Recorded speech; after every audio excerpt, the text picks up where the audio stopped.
नमस्कार दोस्तों, आप सभी का स्वागत है हमारे YouTube चैनल VCS एकेडमी पर। और आज के इस वीडियो में हम राजस्थान स्कूल शिक्षा परिषद, स्कूल शिक्षा विभाग राजस्थान द्वारा जारी पर्सन बैंक का सॉल्यूशन लेकर आए हैं। इस वीडियो से हम इस पर्सन बैंक के सॉल्यूशन की सीरीज स्टार्ट कर रहे हैं, जिसमें हम भौतिक विज्ञान के सभी चैप्टर्स के क्वेश्चन आंसर का सॉल्यूशन देखने वाले हैं, समझने वाले हैं। विद्यार्थियों, इस पर्सन बैंक का उद्देश्य है से नो टू पास बुक्स। मतलब इसमें आपको पास बुक्स की कोई आवश्यकता नहीं है। और ये जो पर्सन बैंक है वो पाठ्य पुस्तकों के अध्ययन के आधार पर तैयार की हुई है। आज की इस वीडियो में हम पहला चैप्टर विद्युत आवेश एवं क्षेत्र से संबंधित महत्वपूर्ण क्वेश्चन आंसर यहाँ पर आप देखने वाले हैं, समझने वाले हैं। तो विद्यार्थियों, मैं इस वीडियो को स्टार्ट करता हूं। पहला क्वेश्चन लेते हैं। और यदि आप हमारे YouTube चैनल पर नए हैं तो चैनल को सब्सक्राइब कर लीजिए, साथ में बेल आइकन भी दबा दीजिए ताकि आपको आगे की वीडियोस के नोटिफिकेशन मिलते रहे। अब मैं इस वीडियो को स्टार्ट करता हूं। पहला ही क्वेश्चन ले लेते हैं। एक कूलाम आवेश में इलेक्ट्रॉनों की संख्या है। एक कूलाम आवेश में इलेक्ट्रॉनों की संख्या कितनी है? तो देखिए यहां पर इसका सॉल्यूशन यहां पर हम देखने वाले हैं। देखिए क्या है एक कूलाम आवेश में। तो यहां पर आप ध्यान देंगे कि Q का जो मान है वो हमें दे रखा है 1 कूलाम, और उसमें आवेशों की संख्या पूछी है। हम ये जानते हैं Q बराबर होता है प्लस माइनस n इंटू ई। यहाँ पर नंबर ऑफ इलेक्ट्रॉन्स, तो नंबर ऑफ इलेक्ट्रॉन आप यहाँ पर देखेंगे n बराबर होता है Q बट्टे में E। तो Q का मान हमारे पास में है 1। E charge of electron 1.6 into 10 the power minus 19। तो यहाँ से पॉइंट हटाएंगे तो एक जीरो ऊपर लग जाएगा। 16 10 द पावर माइनस 19 बट्टे से ऊपर जाएगा तो प्लस 19।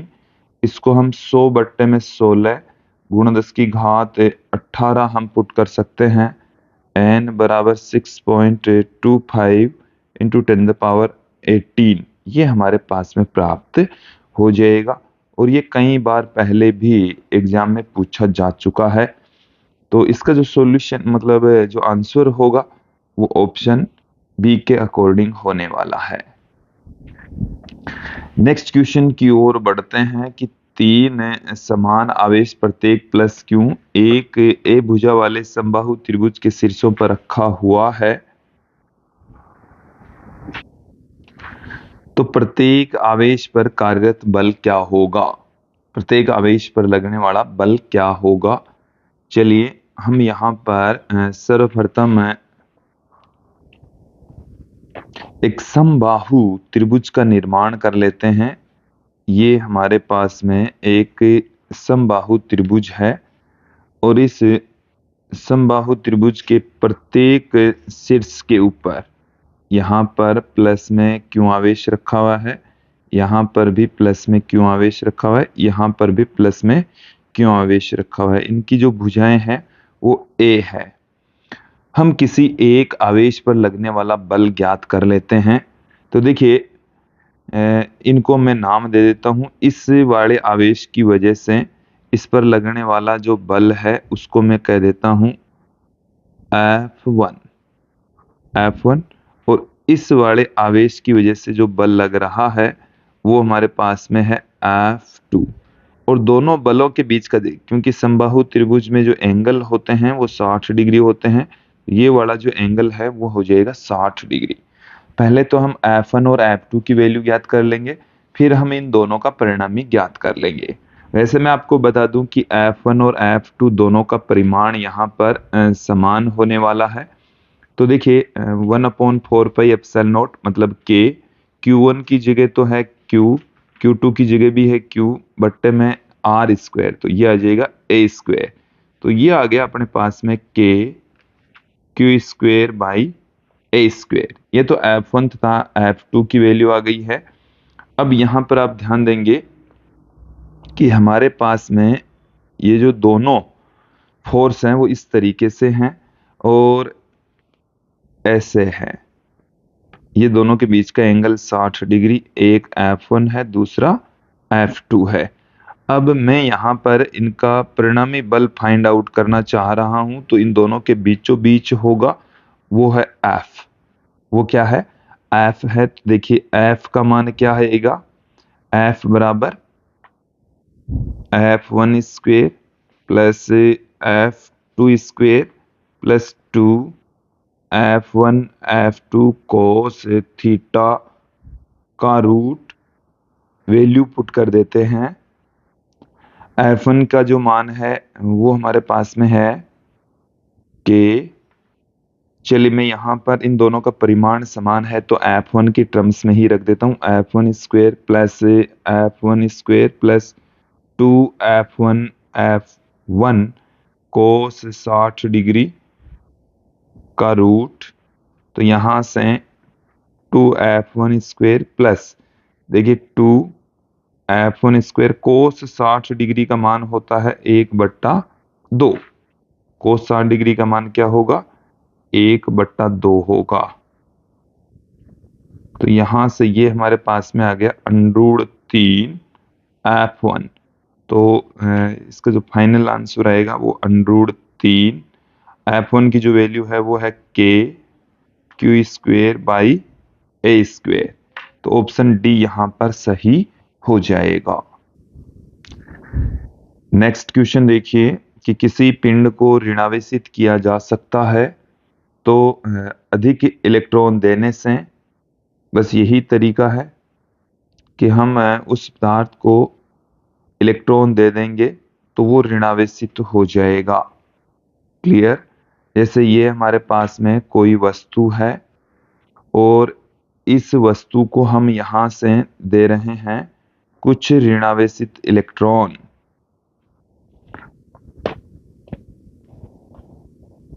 इलेक्ट्रॉन यदि यहां से उठाकर इस वस्तु को दे देंगे तो इसके ऊपर नेगेटिव चार्ज आ जाएगा, वस्तु ऋणावेशित हो जाएगी। वस्तु ऋणावेशित हो जाएगी, इसके ऊपर नेगेटिव चार्ज आ जाएगा। तो अधिक इलेक्ट्रॉन देने से वस्तु ऋणावेशित हो जाती है। नेक्स्ट क्वेश्चन की ओर बढ़ते हैं कि दो प्रत्येक 1 कूलम आवेशों को 1 किलोमीटर की दूरी पर रखने से उनके मध्य लगने वाला बल क्या होगा? यहां पर आप ध्यान दीजिए कि पहला जो आवेश है उसका मान है 1 कूलम, दूसरा जो आवेश है उसका मान भी है 1 कूलम। दोनों के बीच की जो डिस्टेंस है वो है 1 किलोमीटर। तो 10⁻³ मीटर हमारे पास में हो गई है। बल कितना होगा ये हमें यहाँ पर पूछा है। कूलम के नियम से हम जानते हैं कि Q1 Q2 by R square. K का जो मान होता है वो है 9 × 10⁹। Q1 का मान 1, Q2 का मान 1, R की जो वैल्यू है वो है 10⁻3, उसका स्क्वेयर कर देंगे। तो यहाँ से 9 × 10⁻9, 10⁻3 का स्क्वायर करेंगे तो 10⁻6। तो ये हमारे पास में जाएगा 9 × 10⁻3 न्यूटन। तो ऑप्शन ए यहां पर सही हो जाएगा। नेक्स्ट क्वेश्चन की ओर बढ़ते हैं कि जिन वाहनों में ज्वलनशील पदार्थ भरा रहता है उनसे प्राय धातु की जंजीर लटकाई जाती है, इसका कारण क्या है? तो देखिए ऐसा करने के पीछे रीजन है वाहन की बॉडी को भू संयोजित करने के लिए। जैसे तो देखिए यहाँ पर हमने एक वाहन दिखाया है जिसमें ज्वलनशील पदार्थ भरा हुआ है और इस ज्वलनशील पदार्थ को हमने एक चालक जंजीर से जोड़ा है। ये जो चालक है वो भूमि पर चल रहा है, तो इसको भू संपर्कित करने के लिए हमने इसको एक चालक जंजीर से जोड़ा है ताकि इस ज्वलनशील पदार्थ में उत्पन्न जो आवेश है वो जंजीर द्वारा भूमि में चला जाए। क्लियर। तो इस कारण से हम यहाँ पर किसी चालक को ज्वलनशील पदार्थ वाले वाहन से जमीन के द्वारा जोड़ देते हैं ताकि जो अतिरिक्त आवेश है वो जमीन में चला जाए। नेक्स्ट क्वेश्चन की ओर बढ़ते हैं। निर्वात की विद्युतशीलता का मान क्या होता है? तो निर्वात की विद्युतशीलता को हम एप्सिलॉन नॉट से लिखते हैं और विद्यार्थियों इसकी जो वैल्यू होती है मैं आपको याद दिला दूं कि K बराबर होता है 1/4 पाई एप्सिलॉन नॉट, जो कि 9 गुणा 10 की घात 9 न्यूटन इंटू मीटर स्क्वायर पर कूलाम स्क्वायर होता है। तो यहां से आप एप्सिलॉन नॉट की वैल्यू देखेंगे तो 1/4 पाई इंटू 9 इंटू 10⁻9 और कैलकुलेशन करेंगे तो 8.854 गुणा 10 की घात -12 कूलाम स्क्वायर पर न्यूटन इंटू मीटर स्क्वायर आपको प्राप्त होगी। तो ये आपको अच्छे से ध्यान में रखनी है विद्यार्थियों। नेक्स्ट क्वेश्चन की ओर बढ़ते हैं। देखिए इसमें आप देखेंगे कि हमारे पास में ये वाला ऑप्शन सी में दे रखा है, ठीक है। अगला क्वेश्चन देखें कि दो समान गोले जिन पर प्लस क्यू और माइनस क्यू आवेश कुछ दूरी पर रखे हैं, उनके बीच एफ बल कार्य करता है। अगर दोनों गोलों के बीचों बीच एक समान प्लस क्यू आवेश का गोला रख दिया जाए तो उस पर कार्य करने वाले बल का मान व दिशा क्या होगी? तो देखिए विद्यार्थियों यहाँ पर ये हमारे पास में है प्लस क्यू आवेश और ये हमारे पास में है यहाँ पर माइनस क्यू आवेश और इन दोनों के बीचों बीच हमने यहाँ पर रख दिया है एक अन्य प्लस क्यू आवेश। हमारे को ये पूछा है कि जब इन दोनों के बीच में एफ बल काम करता है, इन दोनों के बीच की जो डिस्टेंस है वो मैं यहां पर ले लेता हूं आर। तो क्यू और माइनस क्यू के बीच में प्लस क्यू, प्रारंभ वाला जो प्लस क्यू और माइनस क्यू है उनके बीच में वह माइनस क्यू के मध्य बल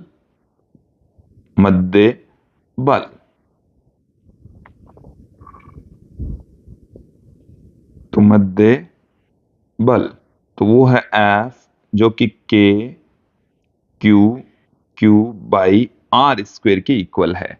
अब यहां पर आप ध्यान देंगे कि ये जो प्लस क्यू आवेश है इस प्लस क्यू के ऊपर कितना बल लगाएगा, तो ये यहां पर प्रतिकर्षण बल लगाएगा, उसको मैं लिख देता हूं F1 से।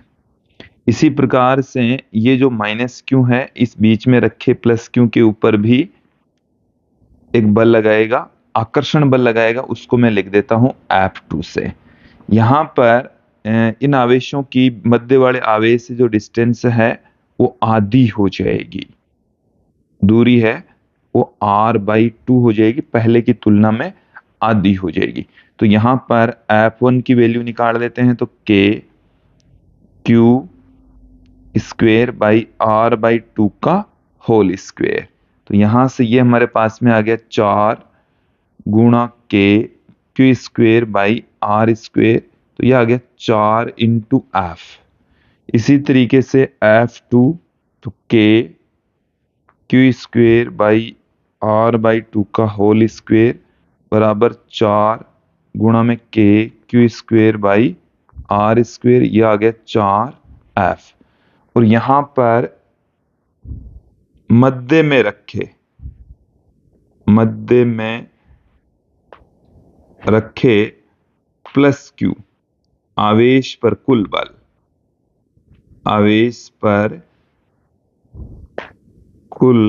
बल, तो कुल बल हो जाएगा F बराबर F1 प्लस F2 जुड़ जाएगा तो 4F, परिणामी बल को मैं F डैश से लिख देता हूं तो 4F प्लस 4F, ये हो जाएगा 8F।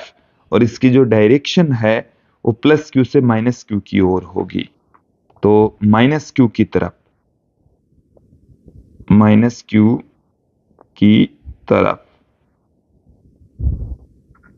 तो ऑप्शन सी यहां पर सही हो जाएगा। क्लियर। नेक्स्ट क्वेश्चन की ओर बढ़ते हैं। नेक्स्ट क्वेश्चन देखेंगे कि यदि दो आवेशों के मध्य वायु के स्थान पर k प्राविद्युतांक वाला माध्यम भर दिया जाए तो उनके मध्य लगने वाला अधिकतम आकर्षण बल क्या होगा। देखिए विद्यार्थियों, सबसे पहले तो मैं बात कर लेता हूं निर्वात में। यदि दो आवेशों Q1 तथा Q2 के मध्य की दूरी स्मॉल r है तो निर्वात में उनके बीच में लगने वाला बल क्या हो जाएगा। देखिए 1/4πε0 Q1 Q2 by r square हो जाएगा। अब यहां पर आप ध्यान दें कि दोनों आवेशों के मध्य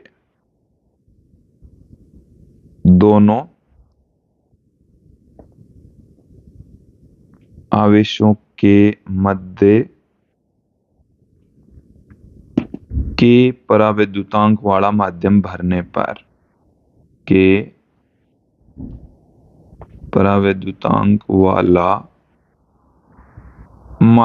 भरने पर माध्यम भरने पर तो यहां से Fm equal to 1/4πε Q1 Q2 by r square. तो यहां से 1/4πε0 epsilon r Q1 Q2 by r square. तो ये आ गया पहले वाले बल का एप्सिलॉन r गुणा, और यहां पर जो पराविद्युतांक है उसको इन्होंने कहा है कैसे एप्सिलॉन r के स्थान पर k लिया है, तो बल है वो k की घात -1 गुणा हो जाएगा। इसको हम F इंटू में k की घात -1 भी पुट कर सकते हैं। क्लियर। नेक्स्ट क्वेश्चन की ओर बढ़ते हैं कि एक धातु के गोले A को धनावेश दिया जाता है जबकि दूसरे अन्य एक समान धातु के गोले का उतना ही ऋणावेश दिया जाता है, दोनों के द्रव्यमान समान है, तो A और B दोनों के द्रव्यमान उतने ही रहेंगे। A का द्रव्यमान बढ़ जाएगा, B का द्रव्यमान घट जाएगा, B का द्रव्यमान बढ़ जाएगा। देखिए यहां पर क्लियर कर लेते हैं। हमारे पास में दो गोले हैं, ये एक गोला है A और ये दूसरा गोला है, चलिए इसको गोला ही बनाते हैं, ये दूसरा गोला है B। ये हमारे पास में है A और ये हमारे पास में है B।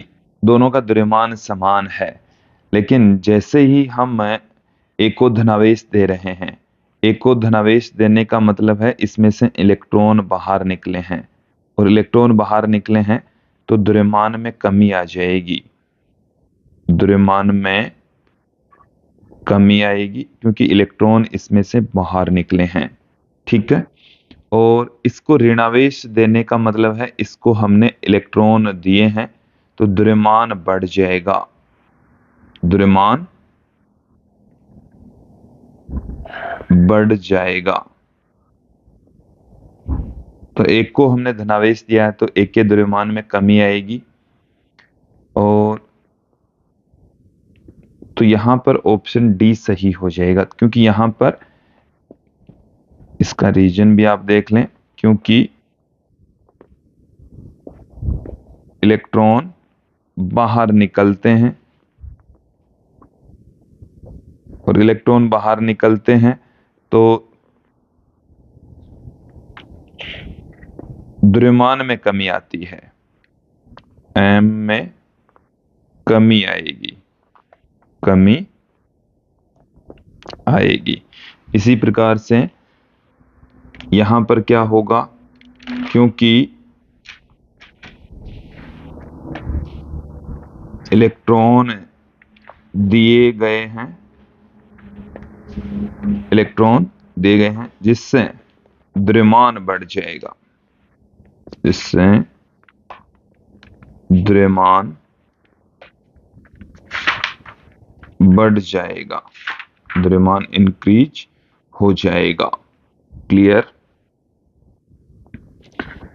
नेक्स्ट देखें, अगला क्वेश्चन देखिए कि दो इलेक्ट्रॉन एक दूसरे से 1 एंगस्ट्रॉम की दूरी पर है तो इनके बीच में कूलाम का जो बल है वो कितना होगा।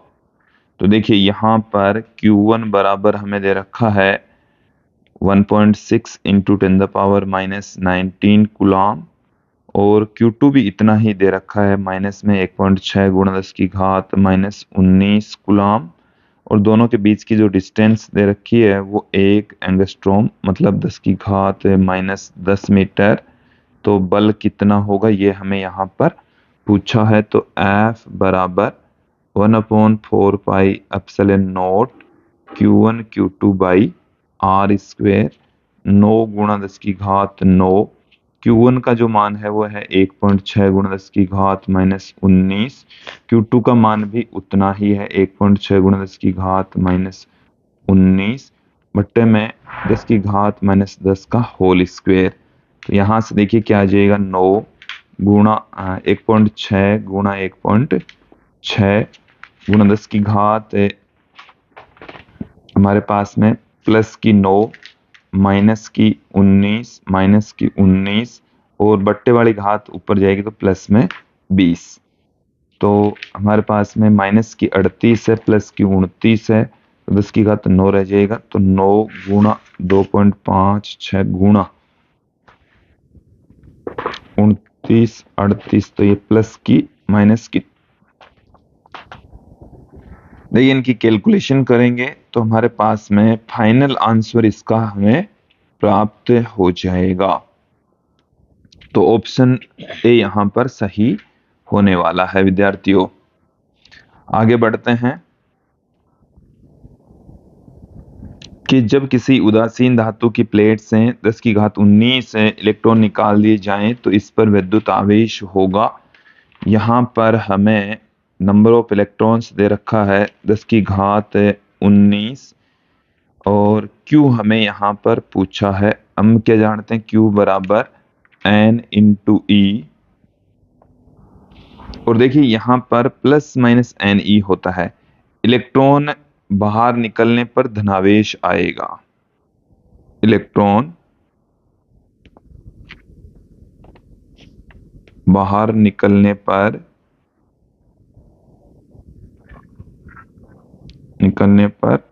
धनावेश आएगा। तो यहाँ पर जो प्लस माइनस का साइन है उसमें से ये प्लस का साइन आ जाएगा हमारे पास में N इंटू E। तो N की जो वैल्यू है वो 10⁻19, E का जो मान है वो 1.6 गुणा 10⁻⁻19। तो Q बराबर आ जाएगा हमारे पास में प्लस 1.6 गुणा 10⁻+19 माइनस 19। Q बराबर आ जाएगा हमारे पास में 1.6 कूलाम। क्लियर। तो 1.6 कूलाम ऑप्शन बी यहाँ पर सही हो जाएगा। नेक्स्ट क्वेश्चन की ओर बढ़ते हैं। वायु में रखे दो आवेश एक दूसरे को 10⁻⁻4 न्यूटन से प्रतिकर्षित करते हैं, तो दोनों आवेशों के मध्य तेल भर दिया जाए तो बल 2.5 गुणा 10⁻⁻5 न्यूटन हो जाता है। तो तेल का पराविद्युतांक क्या होगा। तो देखिए यहाँ पर हमें क्वेश्चन के अंदर क्या बता रखा है, निर्वात में जो बल है, निर्वात में बल है वो हमें दे रखा है F नोट से मैं पुट कर दूं 10⁻⁻4 न्यूटन। और जब हम तेल भर दें तो माध्यम में बल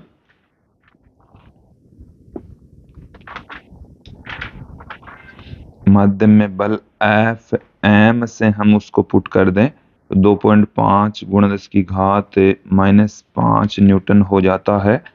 अब हमें यहाँ पर पराविद्युतांक पूछा है।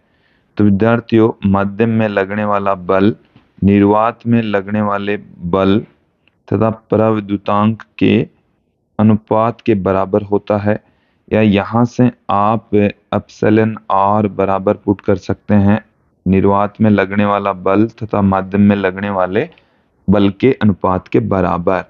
तो F नोट की जो वैल्यू है वो 10⁻⁻4 Fm की जो वैल्यू है वो 2.5 गुणा 10 की घात -5, यहाँ से 4 घात तो कैंसिल हो जाएगी, 10 की घात 1 रह जाएगी, बट्टे में 2.5 है, तो ये हमारे पास में 4 आ जाएगा। तो इसका आंसर ऑप्शन डी हमारे पास में प्राप्त हो जाएगा। नेक्स्ट क्वेश्चन देखें कि जब कांच की छड़ को सिल्क से रगड़ा जाता है तो ये हमारे पास में कांच की छड़ है और ये हमारे पास में है सिल्क का कपड़ा, सिल्क का कपड़ा। और जब दोनों को आपस में रगड़ा जाता है तो कांच की छड़ से जो इलेक्ट्रॉन है वो रेशम के कपड़े पर चले जाते हैं। तत्पश्चात कांच की छड़ के ऊपर धनावेश उत्पन्न हो जाता है, कांच की छड़ के ऊपर धनावेश उत्पन्न हो जाता है और ऋणावेश है वो सिल्क के कपड़े के ऊपर चला जाएगा। तो सिल्क को इलेक्ट्रॉन देगी, तो कांच की छड़ को रगड़ा जाता है तो सिल्क को इलेक्ट्रॉन देगी, जो कांच की छड़ है वो सिल्क को क्या देगी, इलेक्ट्रॉन देगी। ठीक है। नेक्स्ट क्वेश्चन देखें कि समान त्रिज्याओं के दो गोलाकार चालकों बी व सी पर समान मात्रा में आवेश है तथा उन्हें एक दूसरे से कुछ दूर रखने पर उनके बीच लगने वाला प्रतिकर्षण बल F है। उतनी ही त्रिज्या वाला एक अन्य अनावेशित चालक गोला पहले संपर्क बी से कराते फिर संपर्क सी से कराकर उन्हें हटा दिया जाता है, और बी तथा सी के बीच में लगने वाला बल कितना है।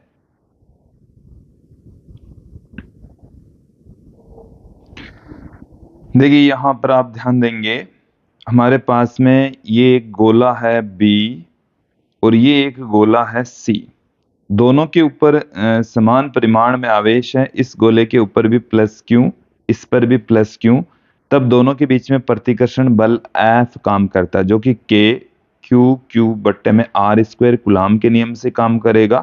तो q square upon r square के रूप में। ये तो है प्रारंभ में। अब हमने क्या किया है, एक अन्य गोला लिया है, उस अन्य गोले को बी के संपर्क में लाएंगे, तो अन्य गोले के ऊपर प्रारंभ में जो आवेश है वो है 0 और बी पर जो आवेश है वो है प्लस क्यू। तो दोनों को एक दूसरे के संपर्क में लाएंगे तो दोनों पर जो आवेश है उनका जोड़ करके आधा कर देंगे, तो प्रत्येक गोले पर बराबर बराबर आवेश हो जाएगा। तो Q और 0 जोड़ेंगे तो Q और आधा करेंगे तो Q/2। तो B के ऊपर भी Q हो जाएगा, Q/2 हो जाएगा, अन्य गोले के ऊपर भी Q/2 हो जाएगा। तो यहां से जो अन्य गोला है उसके ऊपर आवेश है Q/2 और जो गोला C है उसको हम अभी तक किसी के संपर्क में नहीं लाए हैं, तो उसके ऊपर पहले से आवेश है Q। अब हम क्या कर रहे हैं, दोनों को एक दूसरे के संपर्क में लाएंगे, तो संपर्क में लाने के बाद में दोनों पर जो कुल आवेश है उसका आधा आधा हो जाएगा। तो Q ये C पर है, Q/2 ये अन्य गोले पर है, तो दोनों का जोड़ करके 2 का भाग लगाएंगे तो 3Q/4 आ जाएगा। अब हमारे को ये कहा गया है कि उतनी ही त्रिज्या वाले एक अन्य अनावेशित, फिर वापस हम उतनी ही दूरी के ऊपर रख दें, तो Q/2 आवेश B पर है, 3Q/4 आवेश C पर है, उतनी ही दूरी स्मॉल r पर रख देंगे, तो F डैश बराबर K Q1 का मान Q/2, Q2 का मान 3Q/4 बट्टे में R स्क्वायर। तो यहां से हमारे पास में 3/8 F आ जाएगा। ऑप्शन डी यहां पर सही हो जाएगा। क्लियर। नेक्स्ट क्वेश्चन की ओर बढ़ते हैं कि जब किसी वस्तु को पृथ्वी से जोड़ा जाए तो पृथ्वी से वस्तु की ओर इलेक्ट्रॉन का प्रवाह होता है, इसका क्या तात्पर्य है। तो देखिए इसको स्पष्ट करें कि ये हमारे पास में एक कुचालक स्टैंड है और इस कुचालक स्टैंड के ऊपर हमने यहां पर किसी वस्तु को रखा है। ये हमारे पास में कोई वस्तु है और इस वस्तु को हमने एक चालक तार से हमने यहां पर जोड़ दिया है। ये हमारे पास में है एक चालक तार, और जब इस चालक तार से इसको जोड़ देंगे, भू संपर्कण कर दिया, ये हमने यहां पर दिखाया है, भू संपर्कण हमने यहां पर इसको कर दिया है। तो विद्यार्थियों, ये कहा जा रहा है कि जो इलेक्ट्रॉन हैं वो जमीन से वस्तु की ओर जा रहे हैं। तो इसका मतलब है कि जो वस्तु है वो धनावेशित है। वस्तु कैसी है? धनावेशित है। तो वस्तु धनावेशित है, इसका ऑप्शन या तो ये होना चाहिए, वस्तु धनावेशित है इसलिए इलेक्ट्रॉन है वो पृथ्वी से वस्तु की ओर आ रहे हैं। और थोड़ी देर बाद में जब ये इलेक्ट्रॉन इस वस्तु पर आकर इनको उदासीन कर देंगे, तो थोड़ी देर बाद में वस्तु उदासीन हो जाएगी। तो पहले वस्तु धनावेशित है, पहले वस्तु कैसी है? धनावेशित है। ओके, नेक्स्ट क्वेश्चन की ओर बढ़ते हैं। धातु का पराविद्युतांक है, तो धातु का पराविद्युतांक कितना होता है? तो धातु हमारे पास में एक चालक होता है। धातु क्या है? एक चालक। और चालकों का पराविद्युतांक, चालकों का पराविद्युतांक अनंत होता है। क्लियर? तो ऑप्शन डी बी यहां पर सही हो जाएगा। नेक्स्ट क्वेश्चन देखें कि निम्न में से गलत कथन चुने। कूलाम का नियम उस विद्युत बल को सही परिभाषित करता है जो परमाणु के इलेक्ट्रॉनों को इसके नाभिक से बांधता है। देखिए, परमाणु के इलेक्ट्रॉनों को इसके नाभिक से बांधता है, ये सही स्टेटमेंट है। परमाणु के नाभिक में प्रोटॉनों और न्यूट्रॉनों को बांधता है, ये गलत है।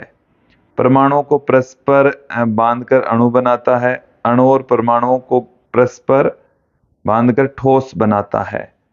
तो देखिए, प्रोटॉनों और न्यूट्रॉनों को बांधे रखने वाला बल नाभिकीय बल होता है। तो ऑप्शन बी यहां पर सही हो जाएगा। कि विद्युत आवेश की एक समान गति से उत्पन्न होता है विद्युत क्षेत्र व चुंबकीय क्षेत्र। देखिए, यहां पर क्लियर कर लीजिए, विद्युत क्षेत्र और चुंबकीय क्षेत्र दोनों उत्पन्न होंगे। तो यहां पर ये क्लियर कर लीजिए कि स्थिर आवेश है वो विद्युत क्षेत्र उत्पन्न करता है, और एक समान वेग से गतिमान आवेश विद्युत क्षेत्र के साथ में चुंबकीय क्षेत्र उत्पन्न करता है, और जो त्वरित आवेश है वो विद्युत क्षेत्र और चुंबकीय क्षेत्र के साथ में विद्युत चुंबकीय तरंगे भी उत्पन्न करता है। नेक्स्ट क्वेश्चन देखें कि विद्युत क्षेत्र की तीव्रता का मात्रक है। तो देखिए, विद्युत क्षेत्र की तीव्रता E बराबर होता है F बट्टे में Q। तो E का मात्रक वही होगा जो F बट्टे में Q का मात्रक होगा। तो F बट्टे में Q का मात्रक, F यहाँ पर बल है जिसका मात्रक होता है न्यूटन, और Q यहाँ पर आवेश है जिसका मात्रक होता है कूलाम। तो E का मात्रक होता है न्यूटन प्रति कूलाम, या इसका मात्रक वोल्ट प्रति मीटर भी हो सकता है। क्लियर? नेक्स्ट क्वेश्चन की ओर बढ़ते हैं कि कैपिटल R त्रिज्या के ठोस गोले पर एक समान रूप से आवेश वितरित है। तो विद्युत क्षेत्र E गोले के अंदर तथा गोले की त्रिज्या कैपिटल R में संबंध है। तो देखिए, ठोस गोले पर एक समान रूप से आवेश वितरित है, तो जो विद्युत क्षेत्र की तीव्रता है E बराबर ये होती है K Q, जितनी दूरी पर है वो है स्मॉल r बट्टे में r क्यूब। तो यहाँ पर E है वो r की घात 3 के व्युत्क्रमानुपाती होता है। वैसे विद्यार्थी ये एनसीईआरटी की पाठ्य पुस्तक में तो नहीं है, ठीक है ना, फिर भी आपको ध्यान रख लेना है। फिर अगले क्वेश्चन की ओर बढ़ते हैं कि एक आवेशित खोखला गोला विद्युत क्षेत्र उत्पन्न नहीं करता। आंतरिक बिंदुओं पर खोखला गोला अंदर जो विद्युत क्षेत्र उत्पन्न नहीं करेगा। ये जैसे हमारे पास में कोई गोला है और इस गोले के ऊपर यदि आवेश एक समान रूप से वितरित है खोखला गोला है तो आवेश है वो सदैव इसके पृष्ठ के ऊपर ही रहेगा। अंदर जो विद्युत क्षेत्र की तीव्रता होती है वो सदैव 0 रहेगी। क्लियर? यह है खोखला गोला। खोखला गोला, तो खोखले गोले के अंदर जो आवेश है वो नहीं रहता, विद्युत क्षेत्र की तीव्रता 0 रहती है। नेक्स्ट क्वेश्चन देखें कि विद्युत बल रेखाओं के बारे में असत्य कथन है। ये धनावेश से प्रारंभ होकर ऋणावेश पर समाप्त होती है। ये एक दूसरे को नहीं काटती है। बिंदु आवेश एवं गोले के लिए इनकी आकृति समान होती है। इनका भौतिक अस्तित्व होता है। देखिए इनका भौतिक अस्तित्व नहीं होता, तो ऑप्शन डी हमारे पास में सही हो जाएगा। ये काल्पनिक निष्कोण वक्र होती है। अब देखिए हम कुछ ऑब्जेक्टिव टाइप के क्वेश्चन हमने देख लिए थे। यहां पर हम फिल इन द ब्लैंक्स वाले क्वेश्चन भी देखेंगे। देखिए कुछ फिल इन द ब्लैंक वाले क्वेश्चन देख लेते हैं कि द्विध्रुव को अक्षीय और निरक्षीय स्थितियों में विद्युत क्षेत्र का अनुपात होगा। तो अक्षीय स्थिति में और निरक्षीय स्थिति में विद्युत क्षेत्र का जो अनुपात है वो क्या होगा? चलिए ध्यान दीजिए। अक्ष के ऊपर विद्युत क्षेत्र की तीव्रता होती है K 2p/r³ और निरक्ष पर जो विद्युत क्षेत्र की तीव्रता होती है वो होती है Kp/r³। यदि हम इनका अनुपात निकालें E अक्ष बट्टे में E निरक्ष, E अक्ष और E निरक्ष, तो ये हमारे पास में आ जाएगा 2:1:2 आ जाएगा। का अनुपात 2:1 होगा। नेक्स्ट देखें कि फ्रैंकलिन अर्थात स्थिर विद्युत मात्रक को आवेश की सबसे छोटी इकाई है जबकि सबसे बड़ी इकाई है फेराडे। आवेश का सबसे बड़ा जो मात्रक होता है वो होता है फेराडे, और एक जो फेराडे होता है वो 96,500 कूलम के बराबर होता है। एक फेराडे बराबर होता है 96,500 कूलम। नेक्स्ट क्वेश्चन देखें, कूलम नियम 10⁻⁻15 मीटर से अधिक दूरी के लिए सत्य है। अधिक दूरी के लिए सत्य है। विद्युत फ्लक्स का ऐसा ही मात्रक है। तो देखिए विद्युत फ्लक्स है फाई बराबर होता है E/A, E vector dot A vector. तो E का जो मात्रक होता है वो न्यूटन प्रति कूलम और A का मात्रक मीटर स्क्वायर। तो न्यूटन इंटू मीटर स्क्वायर प्रति कूलम इसका मात्रक होता है। समान प्रकृति के आवेश एक दूसरे को प्रतिकर्षित करते हैं। समान प्रकृति वाले जो आवेश हैं वो एक दूसरे को प्रतिकर्षित करते हैं। असमान प्रकृति के आवेश एक दूसरे को आकर्षित करते हैं। एक दूसरे को आकर्षित करते हैं। फिर देखिए एक सरल उपकरण जिसकी सहायता से किसी वस्तु पर आवेश की उपस्थिति को ज्ञात किया जा सकता है तो वो है विद्युतदर्शी। विद्युतदर्शी, विद्युतदर्शी, स्वर्ण पत्र विद्युतदर्शी भी आप ले सकते हैं। फिर आगे बढ़ते हैं कि किसी आवेश पर कई आवेशों के कारण लगाए गए बलों का परिणामी बल इन बलों के सदिश योग के तुल्य होता है। सदिश योग के तुल्य होता है, तो यहां पर आ जाएगा सदिश। फिर नेक्स्ट देखें, विद्युत क्षेत्र में किसी बिंदु पर स्थित एकांक धनावेश जितने बल का अनुभव करता है उसे उस बिंदु पर विद्युत क्षेत्र की तीव्रता कहते हैं। तो यहां पर आ जाएगा विद्युत। नेक्स्ट देखें, किसी आवेश के चारों ओर का वह क्षेत्र जिसमें अन्य आवेशित कण एक बल का अनुभव करें विद्युत क्षेत्र कहलाता है। विद्युत क्षेत्र कहलाता है। नेक्स्ट देखें कि जब एक पराविद्युत को किसी विद्युत क्षेत्र में रखते हैं तो इसके परमाणु या अणु की तरह व्यवहार करते हैं। आवेश की तरह व्यवहार करते हैं, आवेश की भांति व्यवहार करेंगे। अब यहां पर आप देखेंगे हमारे पास में कुछ लघुत्रात्मक प्रश्न भी हैं। पहला प्रश्न देखिए, जब किसी द्विध्रुव को किसी एक समान विद्युत क्षेत्र में रखा जाए तो द्विध्रुव पर कार्यरत कुल बल कितना होगा। हमारे को यहाँ पर बल पूछा है तो कुल बल विद्यार्थियों शून्य होता है। कुल बल कितना होता है, शून्य होगा। क्लियर।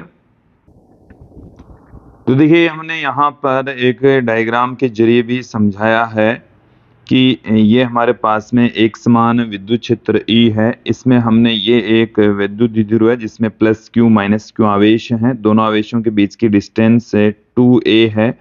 प्लस Q आवेश पर बल लग रहा है F1 वेक्टर बराबर प्लस QE वेक्टर तथा माइनस Q आवेश के ऊपर बल लग रहा है F2 vector minus QE vector.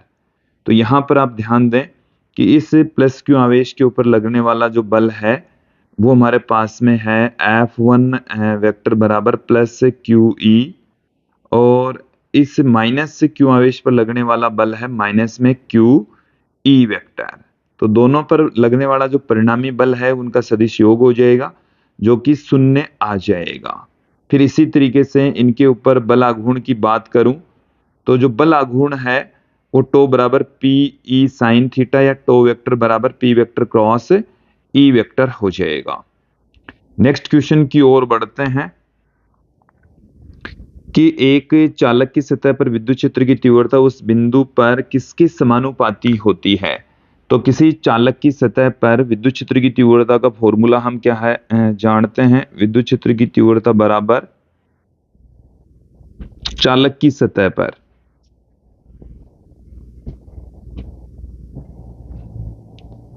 चालक की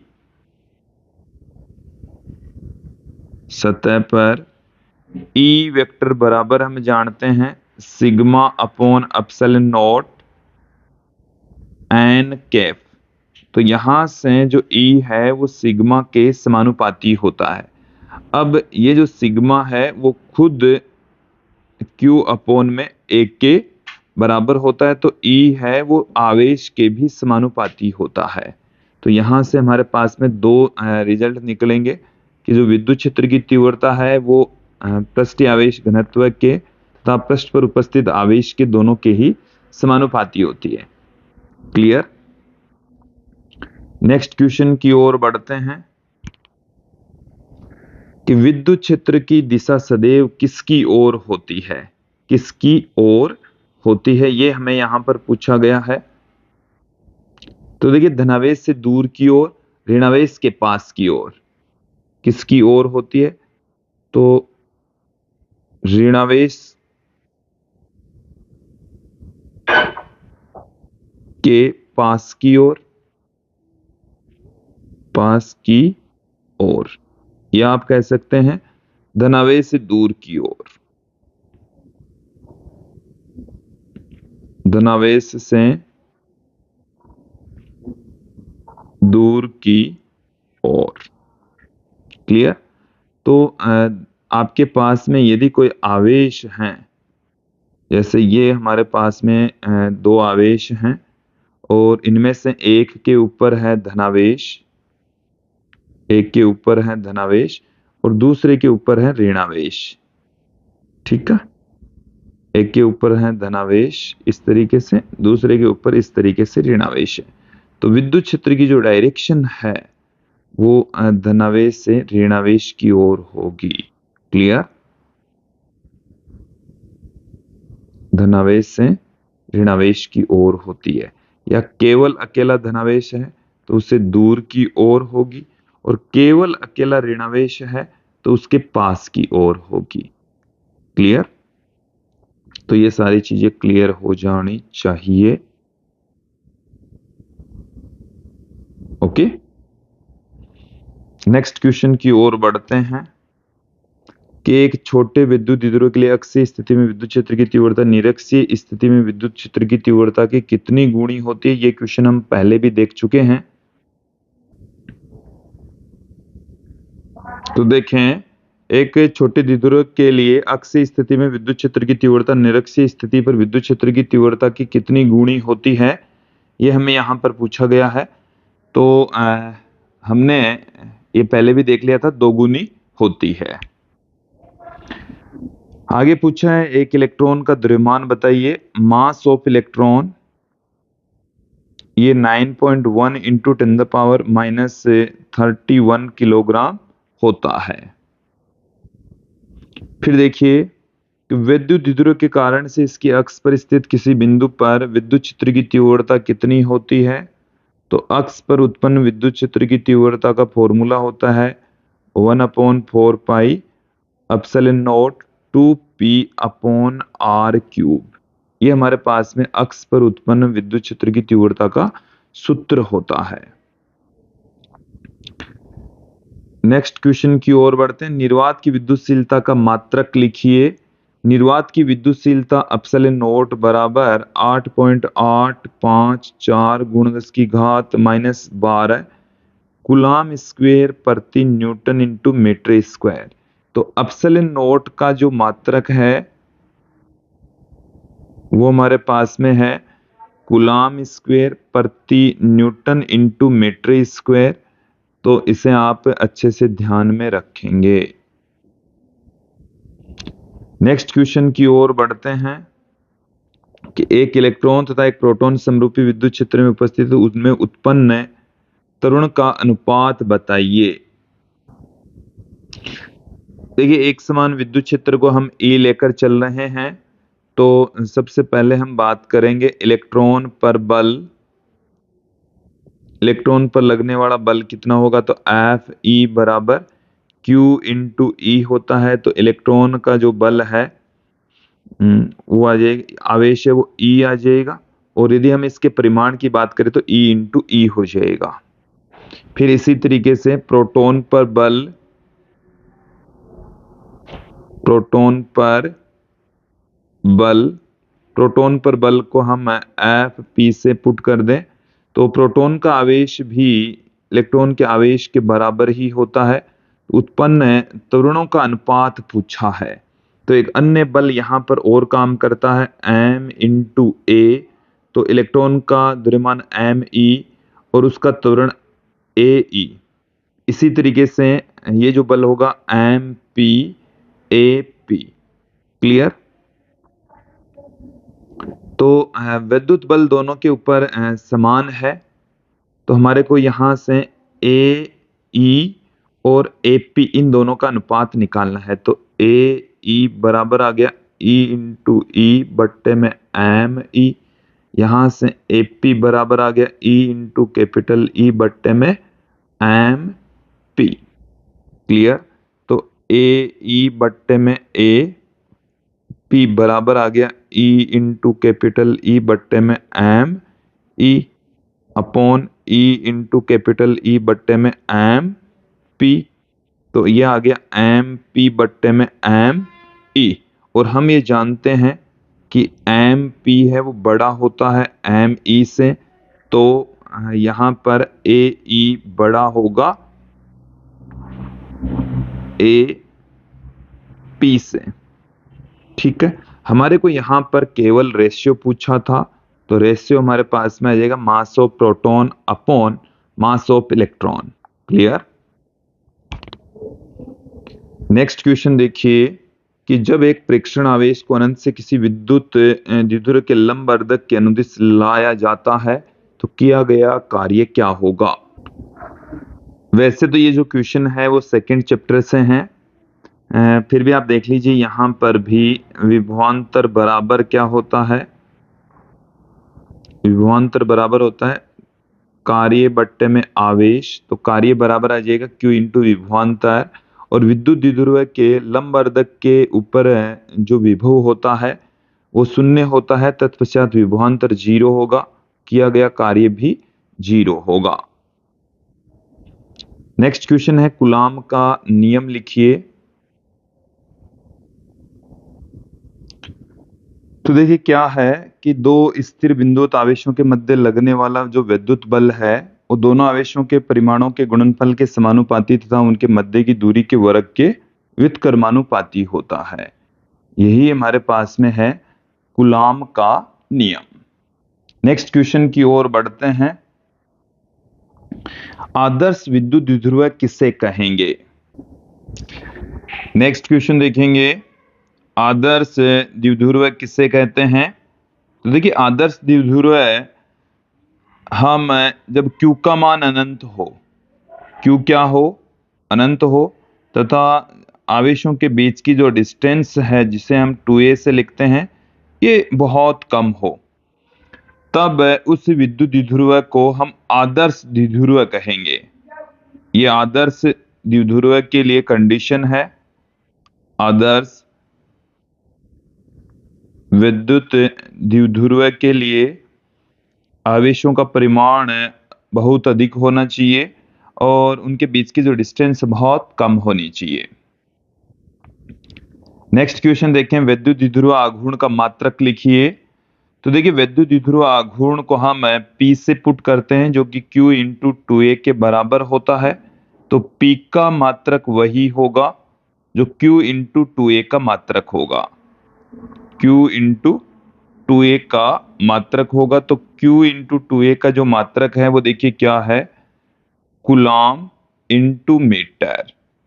कूलाम इंटू मीटर।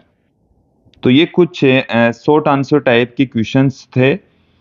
अब इस चैप्टर में से आने वाले जो बड़े पर्सन है वो कौन से हो सकते हैं, उनका सॉल्यूशन भी आप हमारी एप्लीकेशन पर देख सकते हैं। तो देखिए विद्युत द्विध्रुव क्या है? विद्युत द्विध्रुव आघूर्ण की परिभाषा दीजिए। तो ये काफी अच्छा क्वेश्चन है। इसके अक्ष के ऊपर विद्युत क्षेत्र की तीव्रता निकालनी है। 47वें क्वेश्चन के अंदर विद्युत द्विध्रुव की निरक्ष पर विद्युत क्षेत्र की तीव्रता निकालनी है। 48वें क्वेश्चन के अंदर विद्युत द्विध्रुव आघूर्ण का व्यंजक फाइंड आउट करना है। अनंत रेखीय आवेश के कारण से विद्युत क्षेत्र की तीव्रता उत्पन्न करनी है। अनंत रेखीय आवेश के कारण से ये तो है दिशा और यह है विद्युत क्षेत्र की तीव्रता। विद्युत फ्लक्स और विद्युत क्षेत्र की तीव्रता की डेफिनेशन पूछी गई है। तो ये काफी अच्छे क्वेश्चंस हैं, तो आप इन क्वेश्चंस को देख सकते हैं, समझ सकते हैं। तो विद्यार्थियों ये था आज का हमारा वीडियो। नेक्स्ट वीडियो में हम फिर मिलेंगे। आज के लिए इतना ही। धन्यवाद दोस्तों।